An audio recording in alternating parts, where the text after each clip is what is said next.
What's up, everyone? I am a little delayed. Kaya kept me behind. She was barking at her enemy in the neighborhood, so I apologize. But very excited. It's the Wednesday before the NFL draft. I have my good friend, senior sports writer at the GameDay, Frank Ammirante. Did I say it correctly? I think I Yes, did. you did. Pleasure to be on the show again. It's an exciting time for us, for NFL fans, especially us, because both our teams are in the top six. Your Giants, my Commanders. Yes. And how did you know that one of the questions, and I promised I would crack a cold one to celebrate the draft being here. How did you know that I was going to start off with asking you to tell the people why Jaden Daniels is going to be the Commanders franchise QB? Well, at first I was into Jaden Daniels, but now I'm a little bit worried. It took till year Yeah. 5 for him to put up an elite season. He had 2 first-round receivers he's throwing to. He has a really high pressure to sack rate. It makes me a little concerned. And to be honest with you, I prefer Drake May or even JJ McCarthy, but obviously I'm going to be cheering for Jaden Daniels. It just, we'll have to see how it goes with him. But, he had a great season, so I could be totally wrong.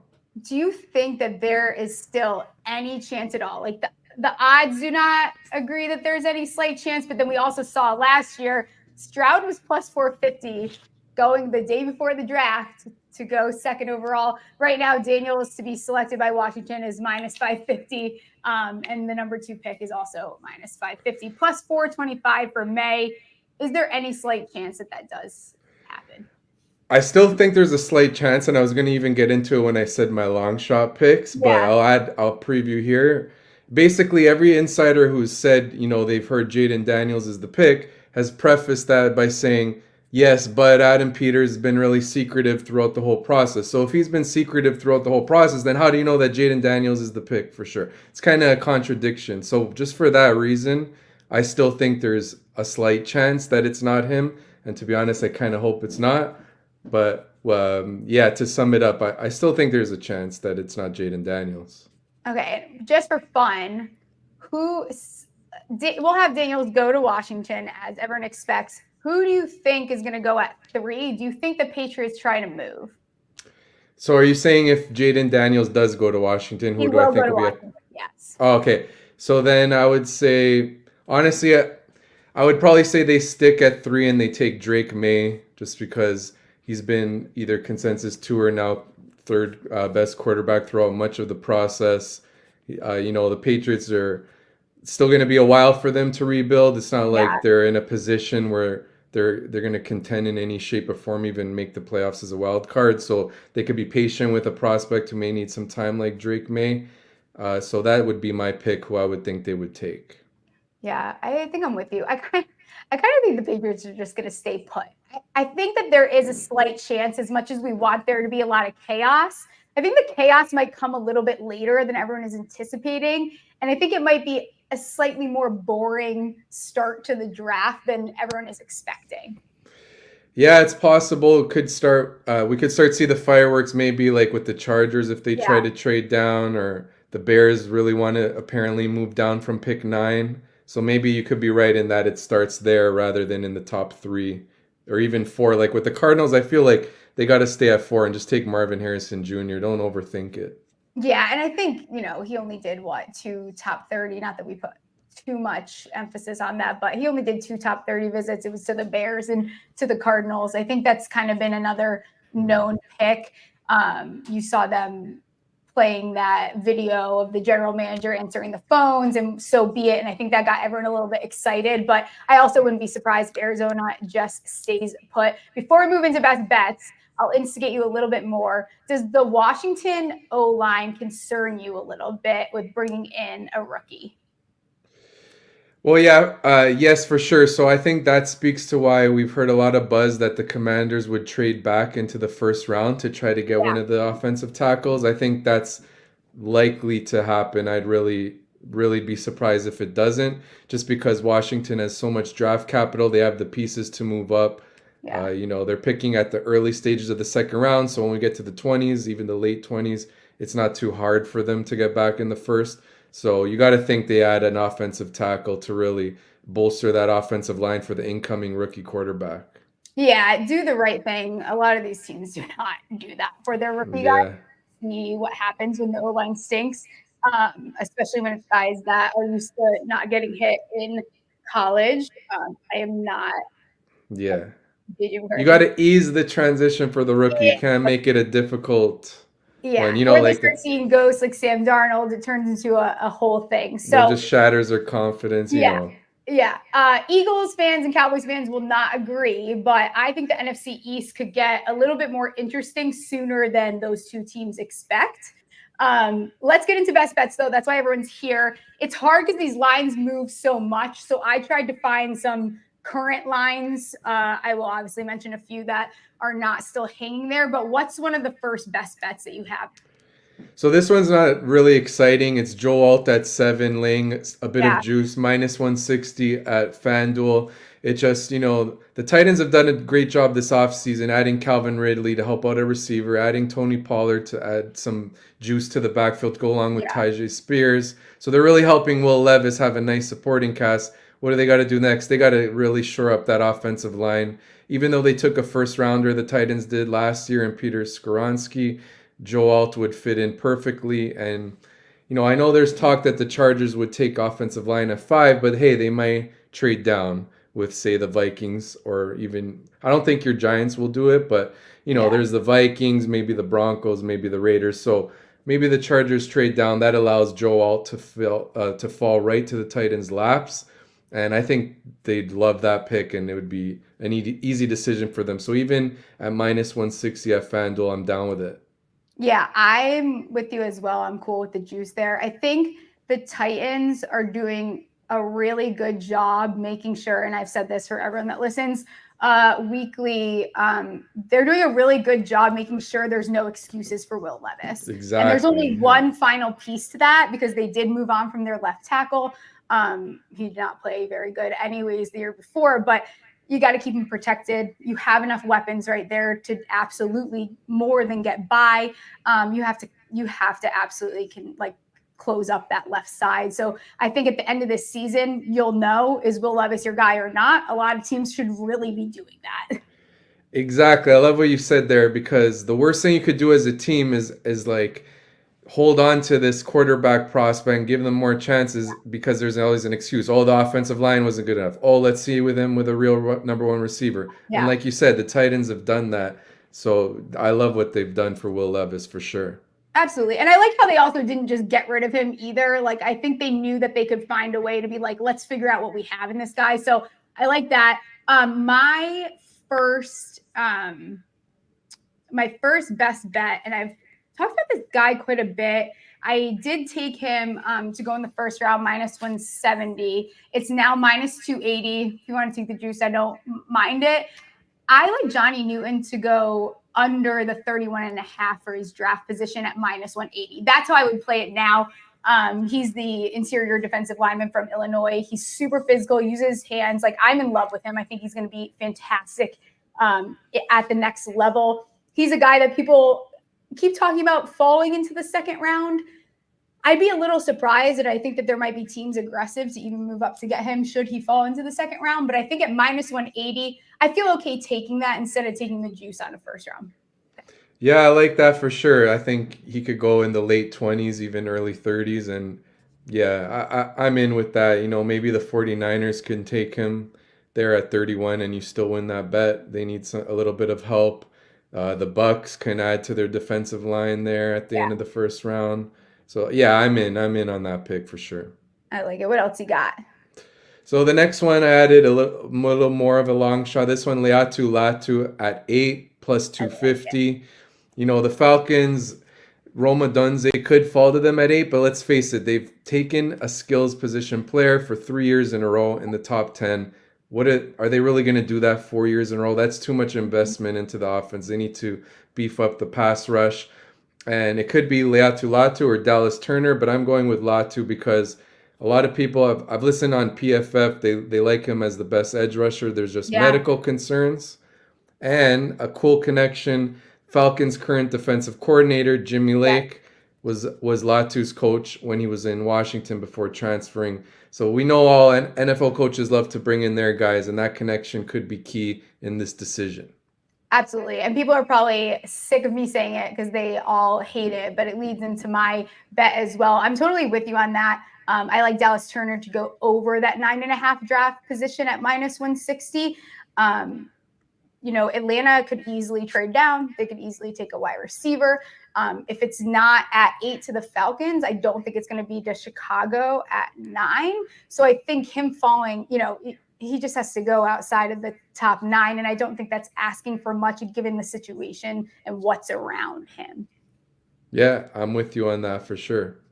I love it. What else are you looking at? It's exciting because I feel like I haven't, because you're also in baseball mode too. So a lot of I'm in baseball mode. Is baseball, so I don't get to see like what your takes are and what you're betting on as far as the NFL draft. But what else are you looking at? Yeah, I went heavy into baseball, but back to the draft. Another one, I'm going long shot. We talked about it a little bit at the beginning, and JJ McCarthy at 2 plus 1,000 at FanDuel. Like I said, everyone is saying that Jaden Daniels is the pick, but they're always saying Adam Peters has been secretive. So if he's been secretive, then how do you know? And I always go back to what Tom Pelissero at NFL Network said in an interview at the end of March. He said when he's spoken to executives that know Adam Peters well, the most popular answer was JJ McCarthy at 2. So that gives me a little bit of hope. Look, I understand the signs point towards Jaden Daniels, but plus 1,000, I think that's too much of a long shot for the probability that we have of this happening. So I'm going to say sprinkle on JJ McCarthy at 2. Yeah, I don't hate it at all. I think JJ really is such a wild card. And I see Capwise in here, Ben, who is a Broncos fan. And I was just messaging him earlier because as of last night, I was like, I think they trade down. Now, I think that I don't think it's out of the realm of possibilities for the Broncos to get aggressive should JJ, fall past the Giants. Like maybe they want to trade up and go and try to get JJ. I still think JJ is the type of guy that Peyton likes. They're very closely connected with Bo Nix. And I love that. You're not getting good number on the Broncos to take JJ. I was hoping for something a little bit longer. Plus 320. I think it's still worth sprinkling a little bit on, as much as it sounds crazy, but I still think JJ is a little bit of a wild card. Like he's been closely connected to teams, but there isn't one that's like, we love JJ McCarthy. Yeah, and I like what you said. I think if McCarthy falls past like 6 to the Giants, because it'll be hard for the Broncos to trade up from what they're at 12 to 3. Like they already have limited draft capital, so to move 9 spots would be difficult. But if McCarthy falls a certain amount of picks, I could absolutely see that. Especially, didn't yesterday Peyton Manning say the Broncos really love JJ McCarthy, so that always is notable to hear. So I can at plus 320, like you said, I like it. McCarthy to the Broncos. And I was joking around. Obviously, they needed to bring in Zach Wilson because that QB room was a disaster either way. But maybe it's a little bit of a smokescreen in itself. Maybe they want to, get some, they did it so close to the draft. Maybe they're like, oh, don't expect us to take a quarterback, even though we all know that still most likely will happen. Yeah, I also bet the Denver Broncos to draft either Penix or Nix at plus 150. Probably ends up being Nix. He's very much a Peyton guy with those big hands. Looking at Penix and Nix, where are you at with them? I still struggle, and I'm going to continue to struggle, and it's why I can't bet them. Like their draft position, I'm having a hard time with just because I can't get over like Penix's age and the injuries, and there's a lot of pieces to it. I know teams really like him. Do you think they both go in the first round? Well, on the one hand, I may think like if Penix falls into the 20s, maybe a team that needs a quarterback trades back in the first round to take him at the end of the round, get that 5th-year option. But then on the other hand, I look at last year, Will Levis was projected to go like top 10 and he fell out of the first round. We seem to recently see quarterbacks, at least one of them that is expected to go higher, start to fall. Yeah. So if I have to pick, I'm going to say as a surprise, both Penix and Bo Nix do not go in the first round. They go early second. I honestly like that right now. So Bo Nix draft position to go over that 32.5 is minus 175. what the heck is I would say Penix would be more of a surprise if he doesn't go first, but I yeah. still think it happens that he If falls out you of the think first round. Penix sneaks into the second round, you can actually get over that 32.5 at plus 240. Oh, damn. That's a good number. Yeah, I wasn't worth a expecting shot. that. Yeah, definitely worth a shot. Do you think the Raiders are serious suitors to take a quarterback this year? Yeah, I think so. It's just that it would be too much of a reach for me to take Penix at what 13. That's a big reach. Yeah. They can try to get him, like I said, trade back to the first or just wait. If he falls out of the first, I think they pick 44 in the second round, like 44th overall. Yeah. Maybe they could trade up 10 spots instead, like if he's at 34 still there in the second round. Just because, their quarterback situation is obviously in flux. Yeah. They need an addition there. Yeah, I was joking around with some people that they follow basketball a little bit more. They're jumping in my DMs today, and it's not a great draft if you kind of need a quarterback. If you really need a quarterback, it's a great draft. But like for teams like the Giants, it kind of sucks because like you kind of need a quarterback. You need a quarterback, but not as bad as some of these other teams here, especially at the spot that you're in. Three teams True. I'm looking at to take an O lineman. Everyone knows they've beaten it to death. I think the New York Giants are taking an O lineman. If they don't, I think they could still go wide receiver. I don't think they take Brock Bowers. I think their fatal fault has been their O line. They did some cute things in the free agency, but I think you have to look at life after Aaron Rodgers. I also like the Rams to take O line plus 105. Fashanu has been heavily, mocked there. I see that a lot. The Rams are a wild card though. Like I could see them moving up to take their guy. They also could surprise us all and take a wide receiver. Like Yeah, I could see that. Like if Brian Thomas fell to them, bring some more speed to their group of receivers. They love playing three receivers. Yeah. I could see Brian Thomas on the Rams. Absolutely. And then the other team is, again, kind of standing my ground on this one. This is the way I'm going to go about it. I think the Chargers will likely trade down. I like them to take an O lineman at minus 175. And this is strictly of look at their coach, look at the coaching staff, look at the philosophy of that team. Their O line still has issues. And I think that securing that up is a good start. Yeah, I agree. I think they'll trade down from 5, the Chargers, and take an offensive lineman. I have another pick that I can throw out that I thought was good value. Talise Fuaga at 10 to the Jets, plus 1,000. I love it. I gave that out. I love it. Because that seems pretty high to me. And for me, I think Fuaga fits the Jets because he's versatile and could play guard and then kick outside maybe in year 2, year 3 of his career. Because they just brought in 2 offensive tackles, the Jets did, Tyron Smith, Morgan Moses. So maybe taking one who could play guard would really put the line together there. And, like Brock Bowers is a heavy favorite for them, but, they do need offensive line help. I could absolutely see them passing on Bowers and going with the tackle. I love it. I am totally with you on that. A couple other ones I'll throw out. I'm going to post all of my picks. I didn't realize how many bets I had in until I started going to look back, and I was like, oh wow, you've been betting for a really long time. I think Philly to take a cornerback at plus 105 is still really nice, like a really nice odds there.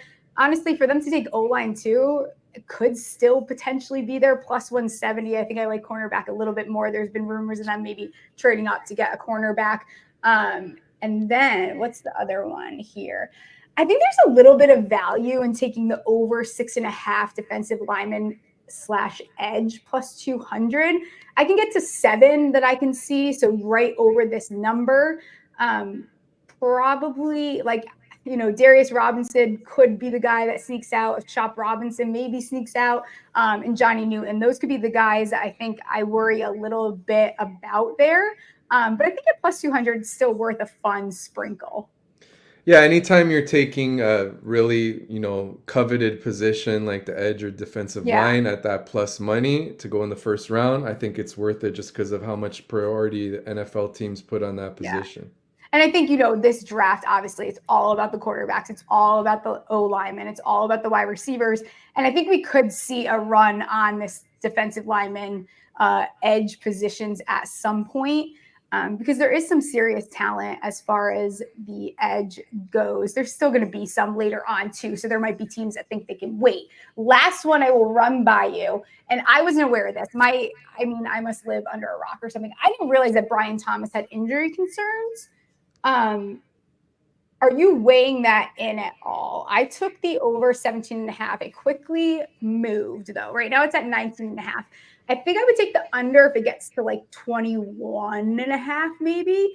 I don't know if that number will get there, but are you still comfortable taking the under at 19.5? Well, what you got at for Brian Thomas over 17.5, I like that because I could see him falling to say the Rams at 19. Yeah. Because, in that 10 to like 17 range, there's all those offensive tackles.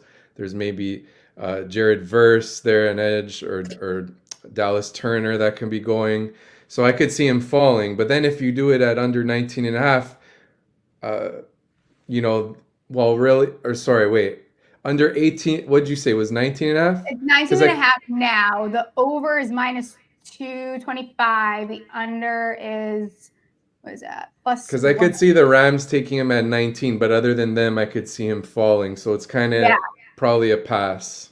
And it's hard. I feel like these wide receivers, I'm trying to figure out who I think is most likely to fall out of the first round. Is there a name that stands out to you that you think everyone has been on, but you're like, I don't know if he goes in the first? I think I read earlier today on Twitter that Donne or A.D. Mitchell has some concerns that is lower on teams' boards. I thought I saw that somewhere. So maybe he could be one who falls out of the first round. Yeah, definitely. Do you have any other best bets, or do you have a couple long shots? Well, I have the parlay that we talked about. So I definitely want to put. We should put one together. I did not put one together, so maybe. I got one though. I got one ready. Okay, all right. Do you want the only thing what sucks is in Ontario, Canada, we can't parlay these on FanDuel, which sucks. But I'll do it. But I got it. I just don't know the full odds. I kind of estimated it. But starting with Jonathan Brooks, first running back. Okay. And the reason I like that is because I remember reading a report, Adam Schefter, saying if Brooks didn't have the torn ACL, he would have had a chance to maybe go in the first round. So it feels like if he was fully healthy, he'd be a clear cut above the others. So for that reason, I'm going to take that. That's minus 120. I'm going to add Quinyon Mitchell to be first cornerback, minus 165. He's got the size, he's got the speed. The Colts could use him. The Jaguars could use him in the teens. I could see him first corner. And then the last one is the juiciest one, like the chalkiest one.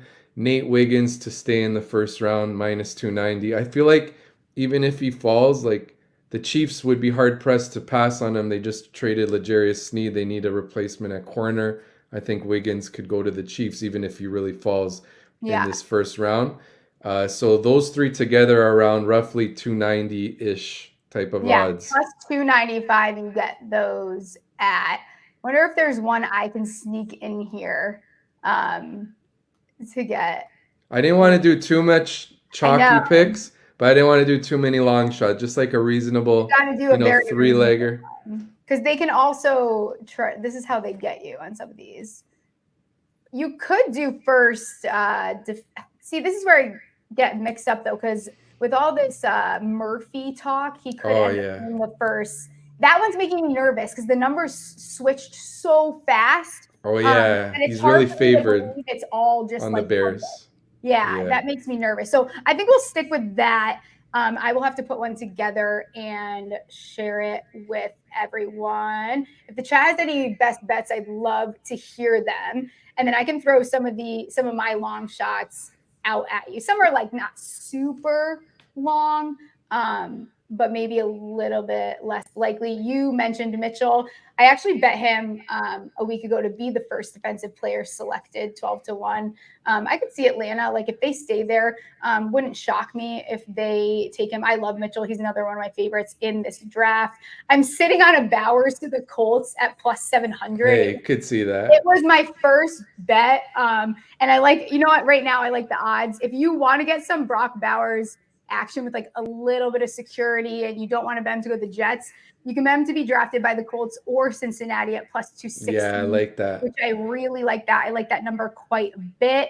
I also think throwing the 10-1 on Brock Bowers to be a Charger is not a bad move. They could easily trade down. It kind of, you know, two birds, one stone with Brock Bowers because he isn't just a tight end. So I do like, you know, we're talking 10-1 here, nothing crazy. And then I also threw a dart on Rome Odunze to go to them as well. Not as many long shots. I'm doing a NFL prop draft with Jason after this, so I'm going to save some of my longer shots. Is there any other longer shots that you looked at?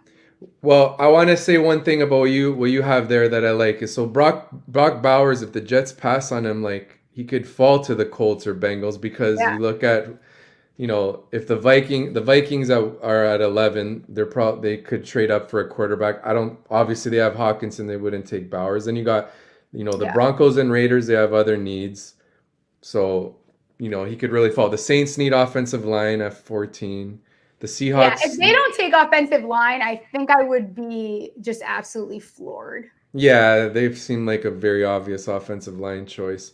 And the other one I like of what you said is maybe the Chargers. What if they trade down from 5 and then they see Odunze fell to like 10, they go back up and get, you know, it could happen. They really need a receiver. So I'm with it on those.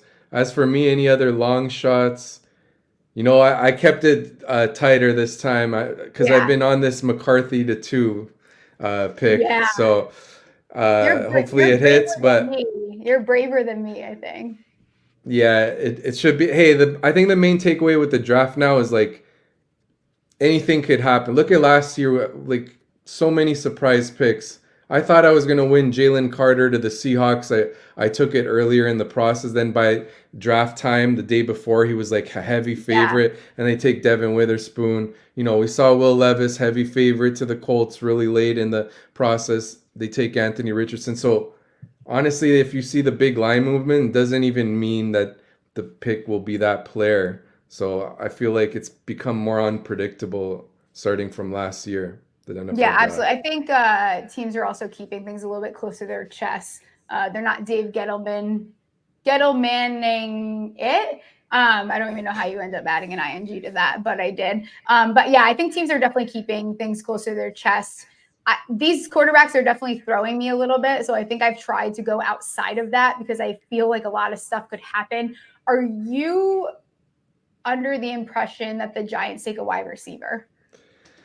I feel like they take a wide receiver because, you know, you talked about how they want to make the Titans want to make no excuse for Will Levis. Well, the Giants can make no excuse anymore for Daniel Jones. I know it's been a while now, but he did get hurt last year. Like if they bring in a game breaker like Malik Neighbors, it could help out Daniel Jones a bit, and then you give him this last year to maybe try to recapture what he had in year one with Brian Daboll. So I do think they'll take a receiver, but you're looking at O-line for them at pick 6?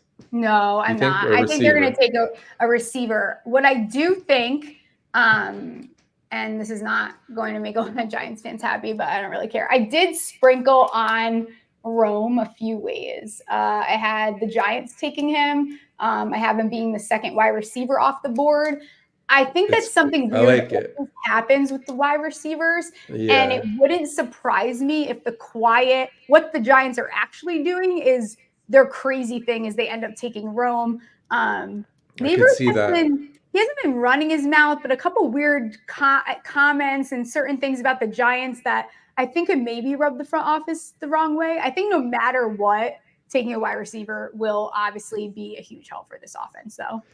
Yeah, and I saw Todd McShay tweet that he keeps hearing that the Giants like Odunze over neighbors. Yeah. So hey, it could absolutely And it kind of happen. makes sense with Dable and like the scheme that they could probably have with Rome. So I am all about, I don't really care. I just want a wide receiver. Yeah. Any last bets or hot take before we wrap this up here? Any last bet or hot take here? Let's see. I know you I'm gonna got say something. You okay. always have something. Okay. I'm gonna say as a hot take. The Colt Roma Donze falls to 9. The Bears want to trade down to take Byron Murphy, so the Bears trade down from 9 with the Colts, who move up to get another receiver to give Anthony I like it. Richardson another target, stack that offense up. You're not really hearing that much of the Colts moving up, but they can use another stud receiver just to really help out Anthony Richardson and help him develop as a passer. For sure. I'm with you on that. I think if I'm the Bears and looking at the second half of their season, especially once they got Sweat, their defense looked really Yes, tough, it was like a lot super better. underrated. Like if you could get, another edge there, I would probably go defense if I was the Bears because I don't think you're that many pieces away from having a really, really solid unit. So you have a lot of weapons. You obviously got Caleb plenty of toys to play with. So I think going defense there would be smart for them. Yeah, I agree.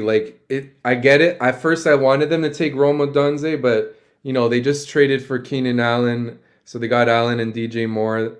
You know, they can use one more piece on defense, and like you said, once they traded for Sweat, they really took off defensively. So it could really become a good unit if they add one more piece like that. For sure. You are fantastic. Let everyone know where they can find you, and then I'll let you get out of here. I was going to say to enjoy your Friday. I'm not used to doing shows on Wednesdays, but obviously it's not Friday, it's Wednesday, but the draft is tomorrow. Yeah. So you can find me at FM Rante TFJ on Twitter and other social platforms. My content at the Game Day got, mock draft. I got bets. If you're into baseball, you could check out there. All kinds of good sports content there. And it's a pleasure, talking the draft. It's going to be really interesting. So thanks for having me on. Absolutely. We'll have to do some type of NFC East discussion Yeah, I'm in. after the draft. You are fantastic. I'll let you get out of here. Talk to you soon. All right. And then I am going to reboot. I have decided to do a second show with Jason. We're going to do an NFL draft prop draft with some longer shots. So stay tuned. I will get that link back up. And on Twitter, as always, thanks for watching. Be sure to like, subscribe, leave a comment. Let me know what your best bet is because I want to tail. Let's win some monies.